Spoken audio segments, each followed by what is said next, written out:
Hi, good evening and welcome everyone to the DOS Postgraduate Education Program. And currently we are in the Neuro-Ophthalmology module.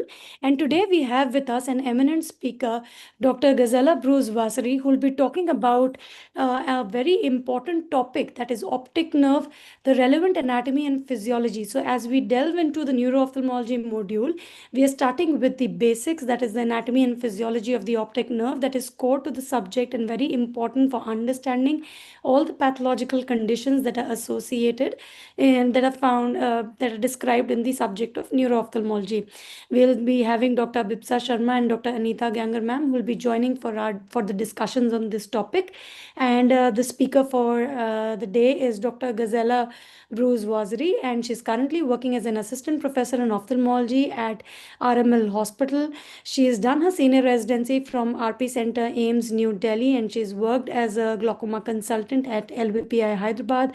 She has 21 publications in peer-reviewed journals and has various book chapters to her credit, and has worked at various national and in various national conferences, presented at them, and she's also the member of editorial review board of the journal Therapeutic Advances in Ophthalmology. On that note, I welcome you, Dr. Gazella, for your talk on optic nerve anatomy and physiology. Thank you so much, Priyanka ma'am, for that introduction. So we'll go straight away to the class.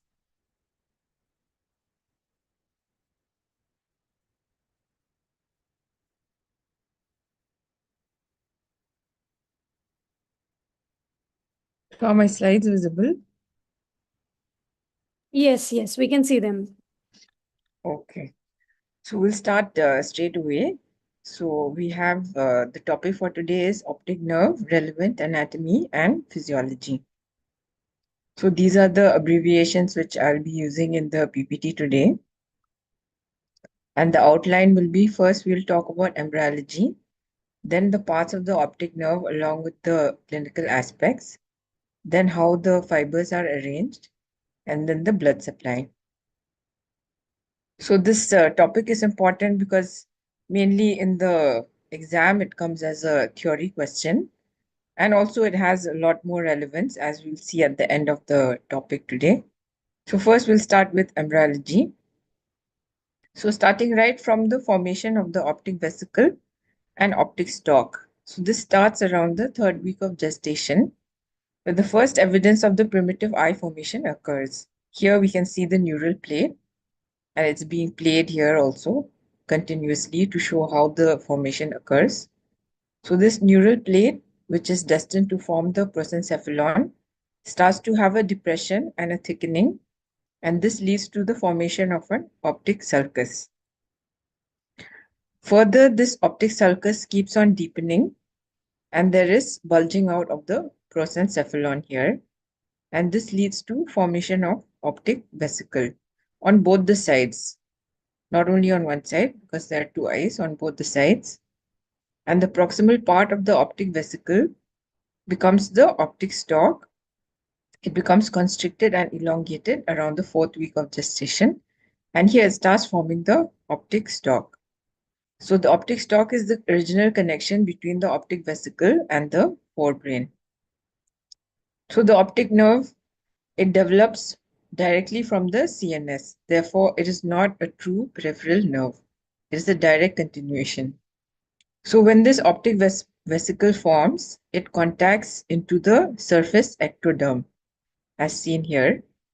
So there it will cause formation of the lens placode. And there is invagination of this optic vesicle to form the bilayered optic cup here. We can see 2 layers connected to the forebrain again by the optic stalk. And the lumen of the optic stalk becomes the optic canal. And inside this optic canal is where the RGC axons will grow and finally form the optic nerve. So the optic nerve also has the hyaloid artery, and this starts formation at around 8th week. And from the hyaloid artery, the vascular bud develops around the 13th week within the Bergmeister papillae, and through it, it goes into the nerve fiber layer of the retina.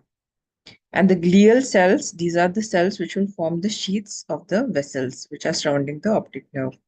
And eventually the hyaloid artery disappears before birth, and this Bergmeister's papilla becomes atrophic, and the physiological cup develops at the 15th week of gestation.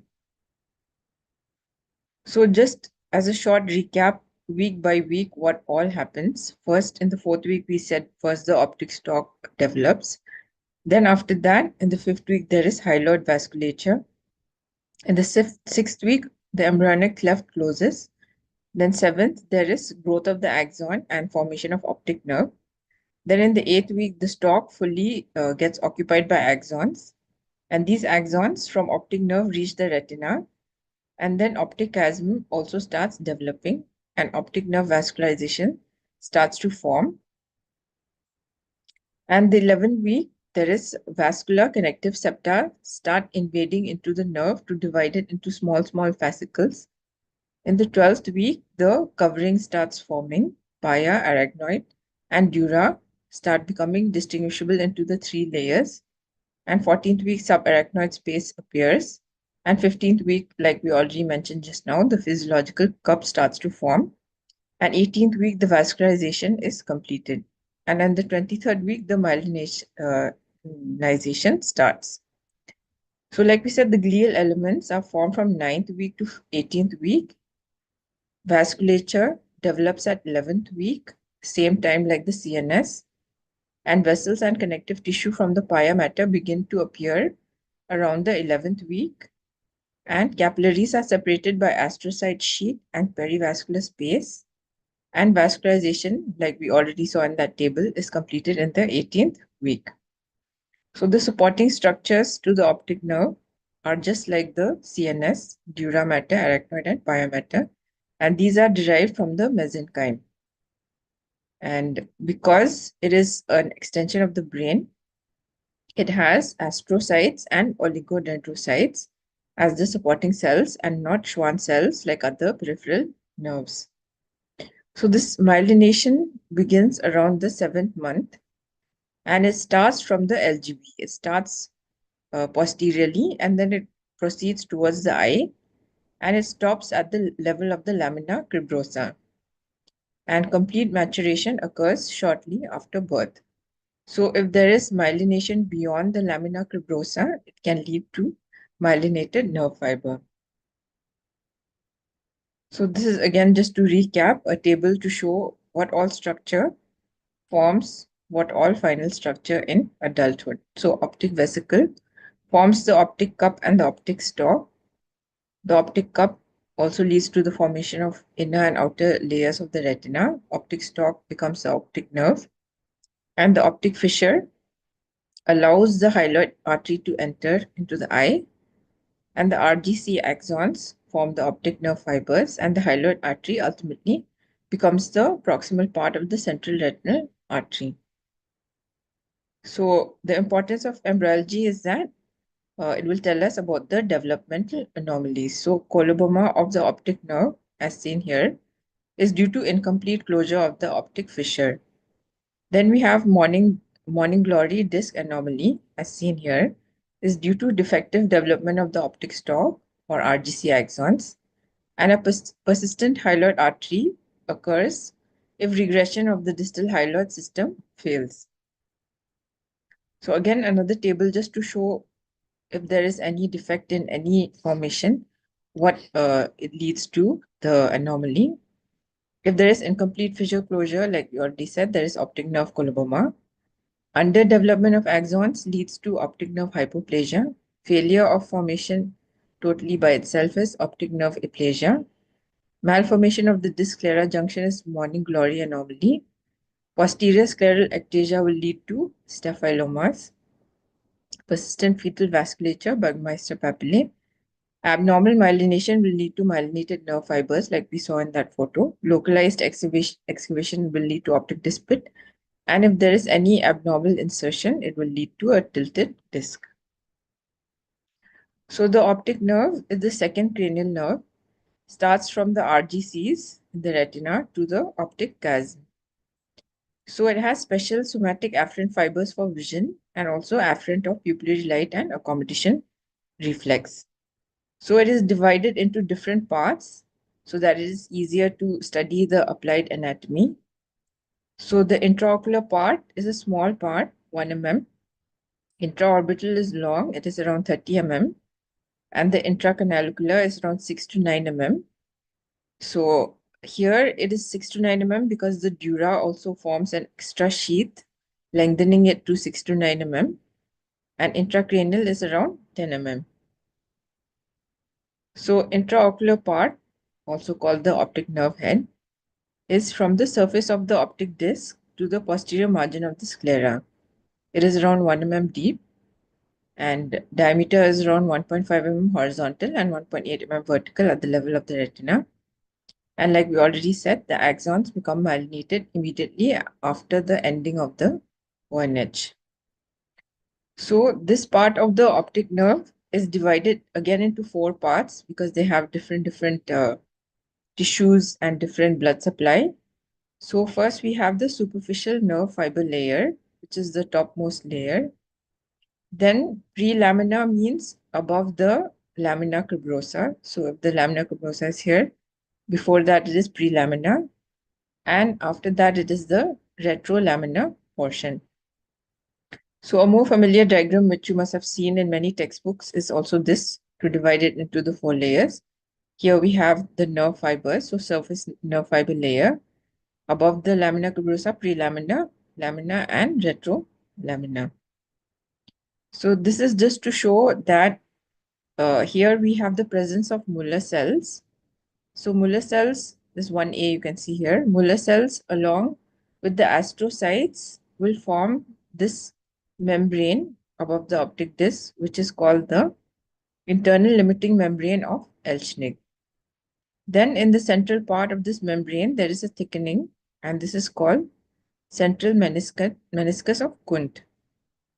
Then here in number 3, we have border tissue of Elschnig. So if you read about the optic nerve anatomy, you will see these names being mentioned. So this diagram shows it all, where all these structures are located. So this number 3 here, border tissue of Elschnig, it is the termination of the choroid here on the temporal side. And number 4, just very close to it, this is called border tissue of Jacobi. This is astrocytes which are surrounding the optic nerve canal. It will be there on all sides. Then number 5 is just above number 3. This is the intermediary tissue of Kundt. This is continuous with number 3. So it's just the anterior continuation of the border tissue of Elschnig, and it is called the intermediary tissue of Kundt. Then number 6, we have the nerve fiber, which is segregated into many bundles or fascicles by the astrocytes. And number 7 is the same continuation, but after the level of lamina cribrosa, this dotted line here, they are not separated by astrocytes. They are separated by this blue color, also called septa. So the importance of all these tissues is that internal limiting membrane of Elschnig, it forms a barrier between the vitreous and the retina. And on the OCT, it is seen as the inner contour. The central meniscus of Kundt is for mechanical and metabolic support.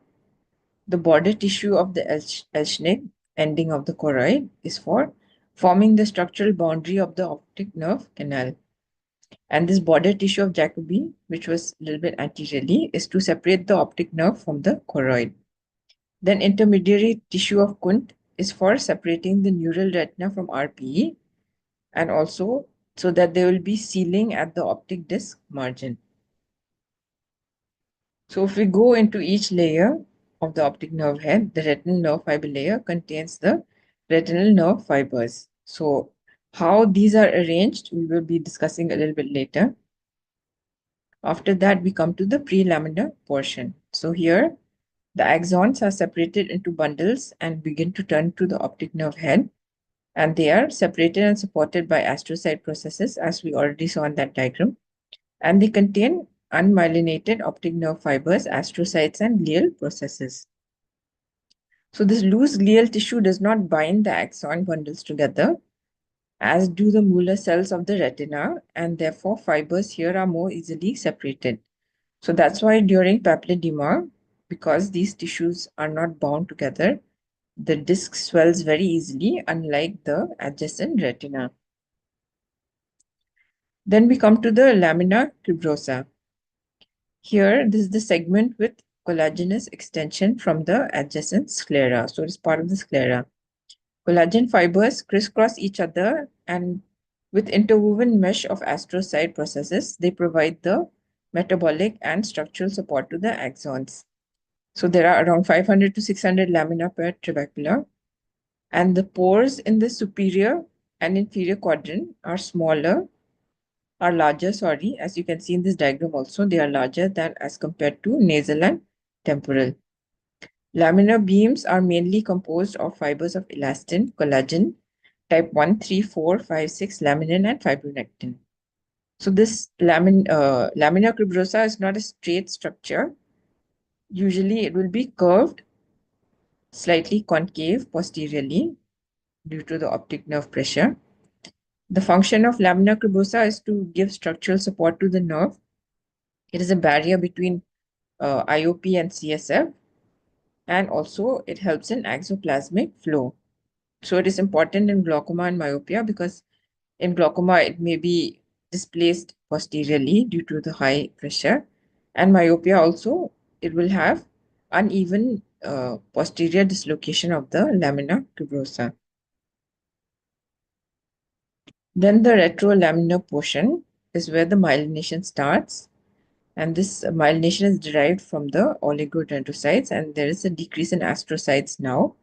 The exact posterior extent is not defined of this part, and then it becomes the intraorbital part of the nerve. So as we already discussed, that the layers of the retina are separated from the optic nerve by this intermediate tissue of Wundt, and these glial cells lack tight junctions, and therefore no blood-brain barrier exists between these choriocapillaries and optic nerve head at this level. So this is maybe why the importance is, maybe this is why the late fluorescence of the optic nerve occurs during FFA because of this fact. So after the intraocular part, we have the intraorbital part, the longer part from the back of the eyeball to the optic canal. So it has a more tortuous course inside the orbit, so that when you move the eye, the optic nerve will also move along with it, and there is room for movement. Diameter increases from 3 mm just posterior to the globe to about 4.5 mm because myelination is there, and it is covered by all the layers, dura, arachnoid, and pia. And the pial sheet contains capillaries and sends septa to divide the nerve into the fasciculi. So what are the important relations of this intraorbital part?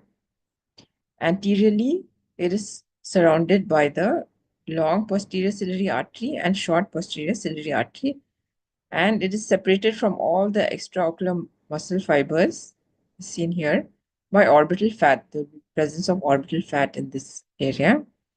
Laterally, there is ciliary ganglion,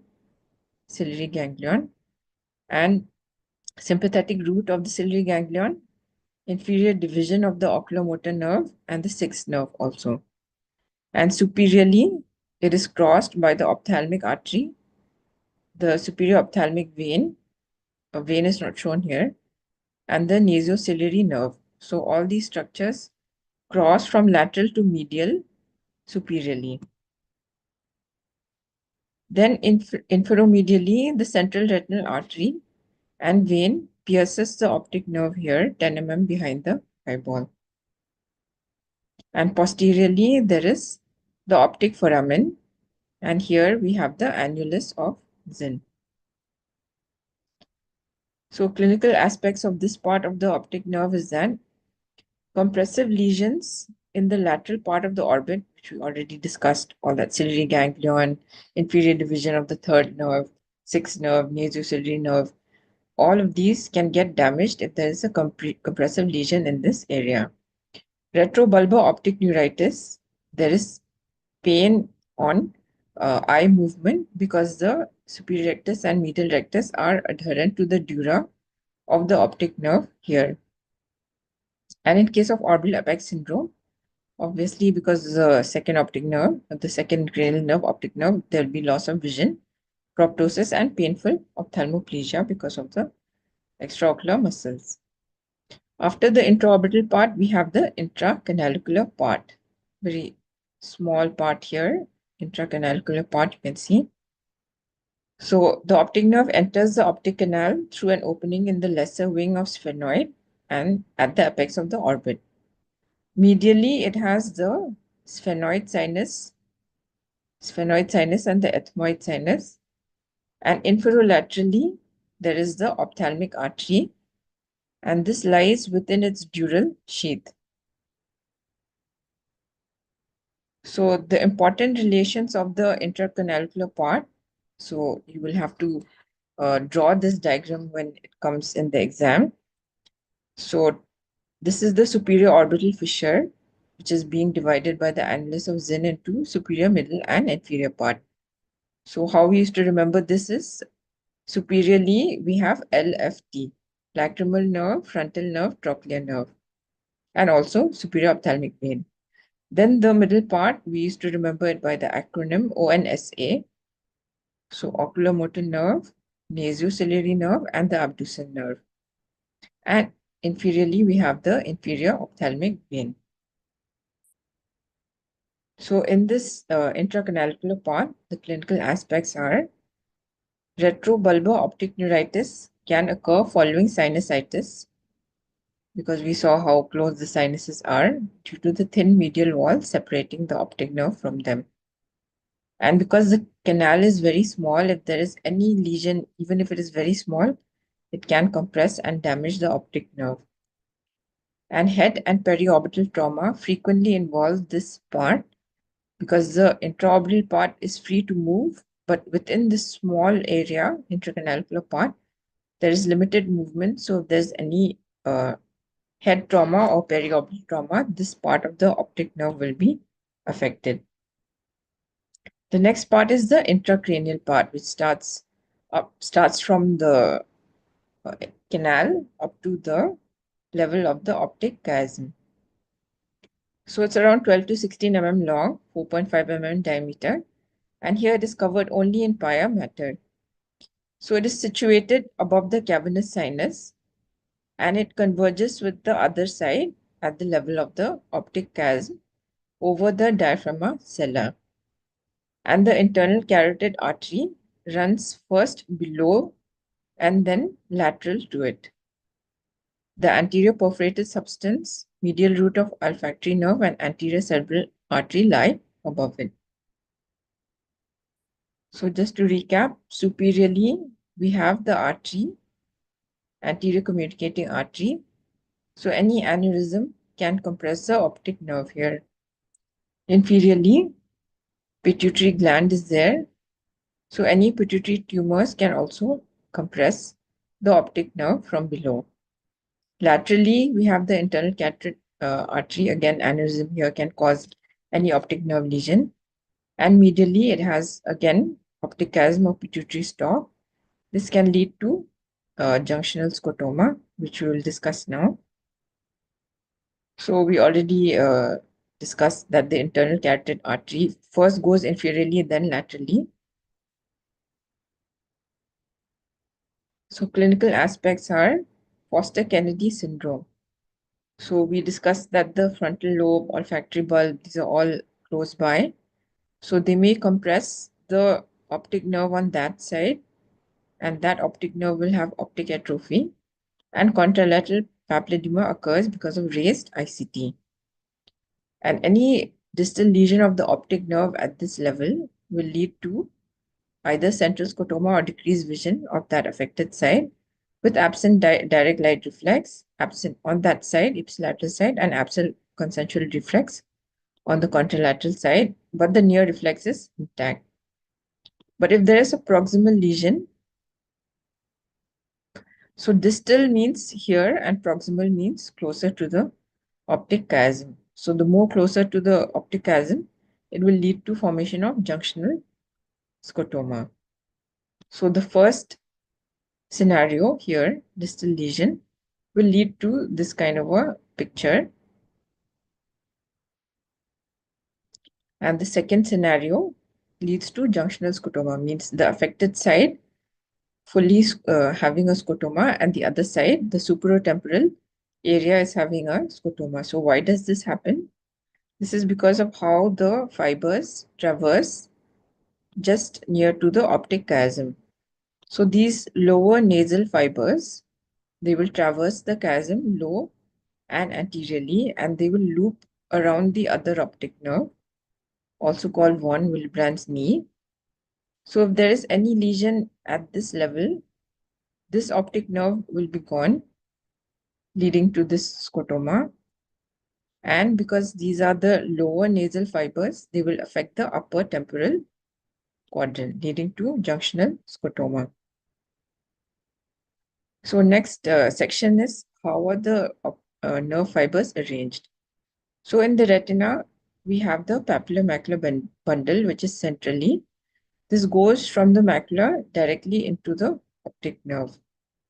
And then we have the arcuate fibers, or the temporal fibers, going superiorly and inferiorly, and nasally also, superiorly and inferiorly, they come towards the optic nerve. So the farthest fibers are the ones which are lowest or closer to the optic nerve. But or you can say the deep fibers are the ones which go deeper into the optic nerve, and the more superficial ones go deeper into the optic cup. So after the retina and seeing how the optic nerve is arranged here, we'll go to how the fibers are arranged in the distal region and the proximal region, proximal being closer to the chiasm. So as you can see, as it is being played here, initially the macular fibers will be more temporal, then they shift centrally, and the nasal fibers remain nasally, and the temporal will also remain temporally upper and lower. The macular fibers will shift centrally. So this is important for localizing any lesion. So sheaths of the optic nerve, as we already discussed, that in the cranial cavity only the pia is there, but in the optic canal the arachnoid and dura also are present. And at the optic foramen, the cranial dura splits into the periosteum and the dural covering of the optic nerve. Thus, in the canal and the orbit, the nerve is surrounded by all the three meninges. So we come to the blood supply now. So just for easy remembering, you should know that the retinal nerve fiber layer is supplied by central retinal artery, and so is the retrolaminar part of the optic nerve. And the prelamina and lamina is supplied by posterior ciliary arteries.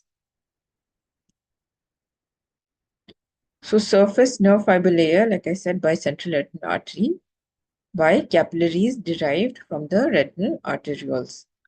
And sometimes if there is cilioretinal artery, then that will also supply this area. So prelaminar region, I said the short posterior ciliary vessels. Short posterior ciliary vessels will supply this prelaminar region. Then we come to the laminar region here, again by short posterior ciliary arteries, and the anastomosis formed called circle of Zinn-Haller. And more posteriorly, it is the pial vessels and the central retinal artery. So these diagrams you have to remember, as you will have to draw in the exam.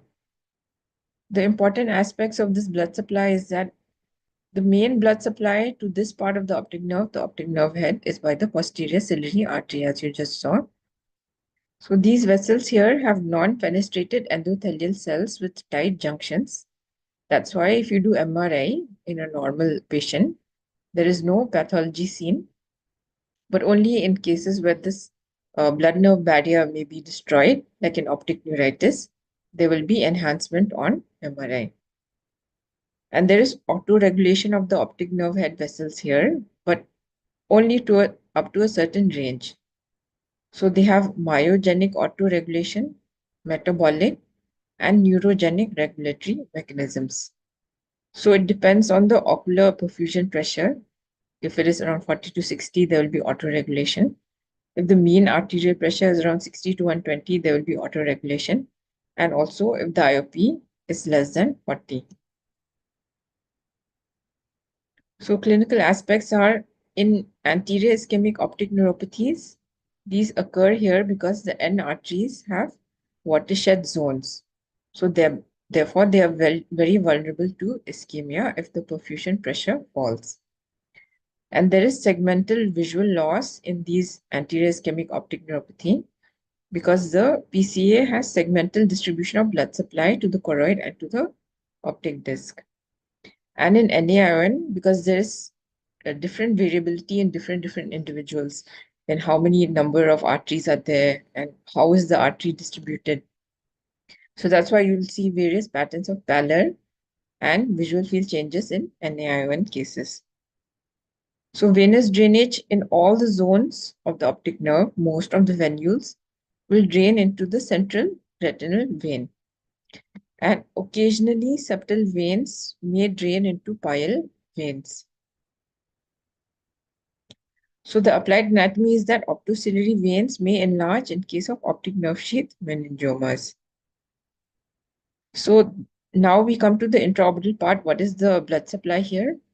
There are two systems, periaxial and axial. Periaxial system is from the internal carotid artery, lacrimal artery, central retinal artery of retina, short posterior ciliary artery, long posterior ciliary artery, and the ophthalmic artery. And the axial system of vessels, which is the central artery of the optic nerve or some collateral arteries. Then the intracanalular part, because we saw already in the anatomy that the ophthalmic artery is very close to it, it is the sole supply. So already we had discussed that if there is any head injury or shearing injury, this supply is very vulnerable. In the intracranial part, it is also again supplied by periaxial system and by the pial plexus. So clinical aspect is that during surgery for any optic nerve sheath meningioma, if you strip the meningioma away from the nerve, these pial vessels may get removed, which leads to loss of blood supply and may lead to damage to optic nerve and blindness. So the intracranial part, like I said, mostly the periaxial system and the pial plexus, branches of the internal carotid artery, and sometimes from the anterior superficial hypophyseal artery. So what was the relevance of our class today?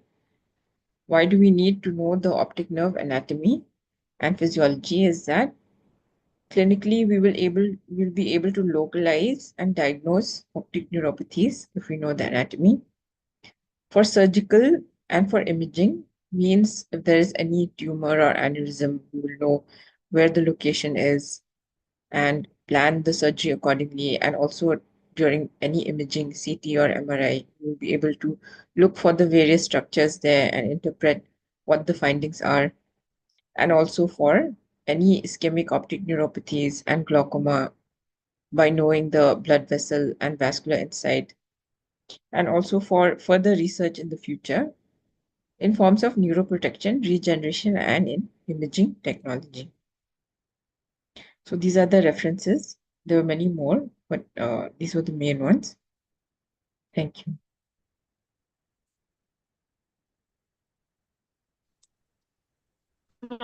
So thank you, Dr. Gazella, for this insightful class. Uh, I hope you're doing well. Just Yes. How are you? so I'm fine. So just I think the class was very thorough, and you covered everything from the starting till the end. So I just want to emphasize on this thing for the PGs that it might seem very difficult at first to learn everything. So how are things arranged and everything? Either you can learn what is happening, what is the anatomy, and then you learn the clinical aspect, or you can go back also and you can learn what is the clinical finding and why is it happening. So whatever way you go, you can understand and you can learn the anatomy. And again, I think you have told in every slide what is important for them to remember. And most of the times what questions they probably get a short note, but superior orbital fissure and those kind of questions and the diagrams, they are very commonly asked, and all the pathologies are asked, and why they are happening. That is also a very common question even in the vivas, and that's even important clinically to know why anything is happening in and around the optic nerve. So I feel you have covered everything. Just can you just repeat the portion about the nerve fiber representation in the retina? So that also is very important for them to know. So even for patients of glaucoma, and again AION, these representations are important to understand what are the field effects in the patients. Can you just repeat that thing, because that is also something which is very commonly asked, and we can go through it again, I feel. Yeah, so that's true what you're saying. So in the diagram which I showed, should I show it again? If you can, you can show, otherwise you can just tell. Sure.